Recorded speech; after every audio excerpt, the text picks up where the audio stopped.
মিলে কৃষ্ণ ভজন করব। তা পদ্মাবতীকে সঙ্গে নিয়ে দুজনে যুগলে কৃষ্ণ ভজন করে আর গীত গোবিন্দ লেখে।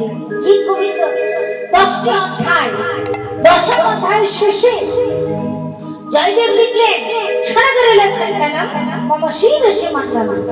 ব্যাস এইটুকু লিখে আর লিখতে পারলেন না।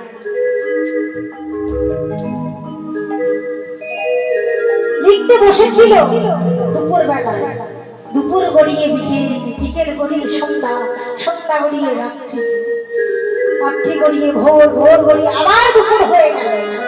গরম কিন্তু এক জায়গায় থেমে আছে, আর লিখতে পারছে না। এবার কি করবে?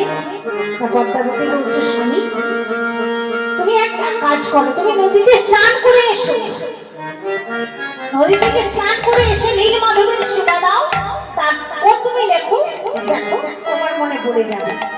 তাহলে বেশ জায়গা নদীতে গেল স্নান করতে, আর দেখি ভক্তাদি ভগবান ভক্তকে পরীক্ষা করবার জন্য জয়দেবের মূর্তি ধারণ করে পদ্মাবতীর কাছে এসে বলছে পদ্মা,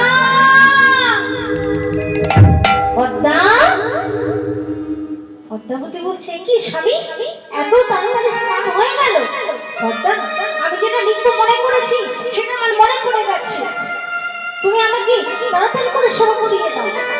স্বামী এখনো নীল মাধবের সেবা হয়নি। পদ্মা আমি যা বলছি তুমি তাই করো। তাই পদ্মা ভগবানকে সেবা দিচ্ছে। ভগবানকে সেবা করার পর বললেন বলো চরণ সেবা, না না আজকে চরণ সেবা করতে হবে না, তুমিও সেবা গ্রহণ করে নাও। পদ্মাবতী ভগবানের আসনকে তুলে নিজের আসনকে নিয়ে বসেছে, আর এদিকে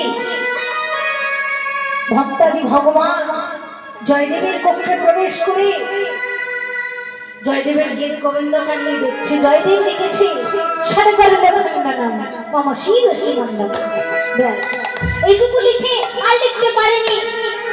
তো ভগবান বাঁকা হাতে বাঁকা অক্ষরে লিখে দিয়ে গেলেন দেহি পদ পল্লবদান, দেহি পদ পল্লবদান, দেহি পদ পল্লবদান।